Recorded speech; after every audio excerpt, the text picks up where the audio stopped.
Luis Gilberto, muy buenos días. Estás a la plena, le da la más cordial bienvenida. Tiene usted la palabra. Buenos días, doctora Marta Nubia Velázquez Rico, honorables consejeros de Estado, señoras y señores.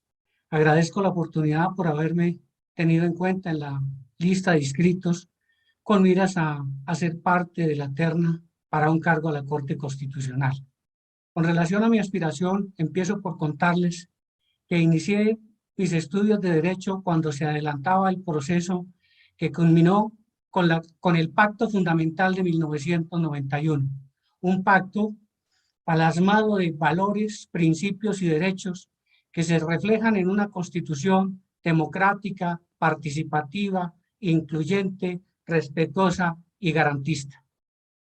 Una constitución que consagró la cláusula general del Estado Social de Derecho, el principio de soberanía popular, la participación democrática, un catálogo amplio de derechos y garantías constitucionales, el bloque de constitucionalidad y los mecanismos procesales para hacer efectivos los mismos.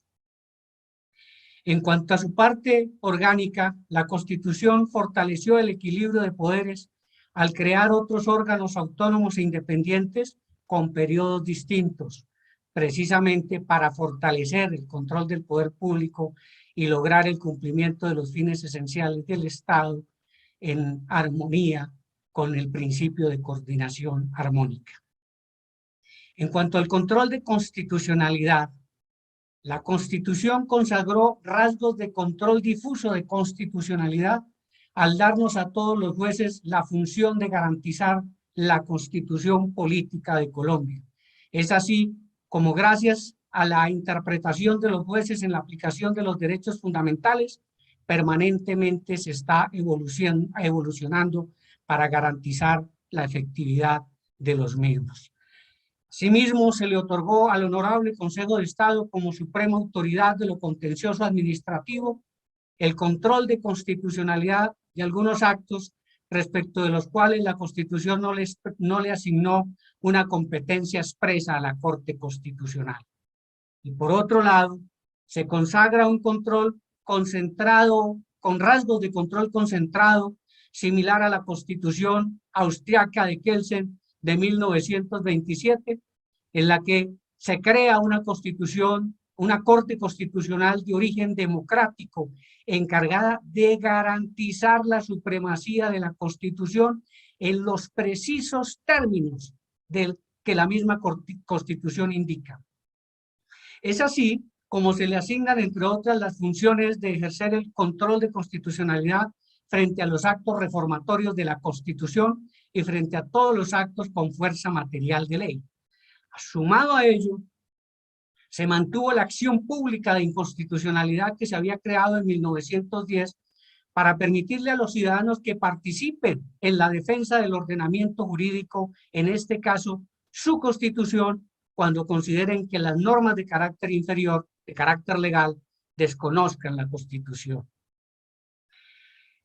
Durante todo este tiempo, la Corte Constitucional logró identificar unos ejes axiales, entre los cuales podemos destacar el régimen republicano, el Estado Social de Derecho, la autonomía e independencia de la rama judicial, el régimen de carrera de los servidores públicos, entre otros. Ahora, con ese conocimiento que adquirí como estudiante, profesor, litigante, juez y magistrado, me propongo formular algunas propuestas. Entre ellas, seguir fortaleciendo esos ejes axiales de la Constitución del 91 e identificar otros si a ello hubiera lugar, como el principio de la democracia participativa y la autonomía de las entidades territoriales. Seguir avanzando en la protección de otros derechos que afloran por esta época, como los derechos relacionados con las tecnologías de la información y las comunicaciones. A pesar de los avances que se han establecido, todavía hay amplios sectores de la sociedad excluidos. Garantizar la protección del medio ambiente. Los seres humanos pueden aprovecharse de los recursos naturales siempre que lo hagan de manera sostenible, sustentable, para evitar que se afecte el sistema. los seres vivos deben tener una protección especial en la medida de que los seres vivos mejoran las condiciones de vida de los seres humanos. En cuanto a la disparidad de criterios, es natural que se presente en un Estado democrático, porque todas las personas pensamos de una manera diferente. Quienes hemos hecho partes de salas de decisión, permanentemente nos encontramos frente a esta situación. Sin embargo, gracias al diálogo, a los argumentos, hemos podido sacar decisiones unificadas y en algunos casos por lo menos mayoritarias. Con mayor razón, esa discrepancia de criterios se puede dar entre las altas cortes como órganos de cierre. Por eso veo con buenos ojos y apoyo la creación de una comisión interinstitucional donde participen los magistrados de las diferentes cortes al fin de unificar criterios para efectos de dar seguridad jurídica, recuperar la confianza en las instituciones y contribuir a la paz.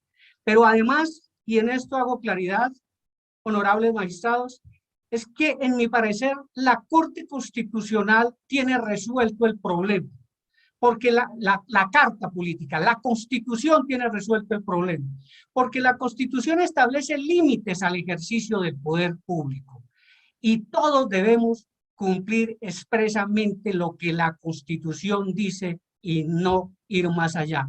En ese sentido, la Corte Constitucional es el organismo que tiene por esencia el mandato de cumplir los límites establecidos en la Constitución. ¿Para qué? Para garantizar el equilibrio de poderes y dar seguridad jurídica, garantizar el principio de seguridad jurídica. Desde este punto de vista, soy claro en manifestar que no comparto la revisión por vía de tutela que hace la Corte Constitucional frente a las decisiones de las demás cortes. ¿Por qué? Porque la Constitución les otorgó a esas cortes consolidar su jurisprudencia, ser los jueces naturales en los casos que concitan la competencia, como sería la Corte Suprema y la Corte Constitucional. Cuando la Corte asume por vía de excepción o asume la constitucionalidad o juzga las decisiones de esas otras cortes, está desbordando los límites establecidos en la Constitución que son expresos. Y eso afecta el principio de seguridad jurídica y el régimen democrático. Por lo tanto, mi compromiso de ser elegido en la Corte Constitucional será no permitir, desde mi óptica, que se revisen las decisiones de los demás órganos jurisdiccionales. Ese será mi compromiso. Sé que es difícil en la medida que puede ser una voz solitaria, pero como magistrado, como experiencia en las corporaciones, sé proponer ideas y defenderlas. Por lo demás, la Corte Constitucional lo único que tiene que seguir haciendo es fortaleciendo la democracia, defender las instituciones. La Constitución consagra un amplio régimen de libertades, de derechos, que si se la pusiéramos a ojos de Víctor Hugo volvería a decir que esta es una constitución para ángeles, pero no es una constitución para ángeles, es una constitución para seres humanos, que vino a consolidar la paz, a consolidar el Estado social y democrático de derecho, a resolver nuestras diferencias, a buscar las rutas que nos lleven hacia el desarrollo. Honorables magistrados, la libertad, la igualdad, la justicia y la democracia son principios por los cuales tenemos que luchar de manera constante. Muchas gracias. A usted, doctor Luis Gilberto, que tenga un muy buen día. Suscríbete al canal de YouTube del Tribunal Administrativo de Cundinamarca y dale like para que YouTube le recomiende este video a otras personas.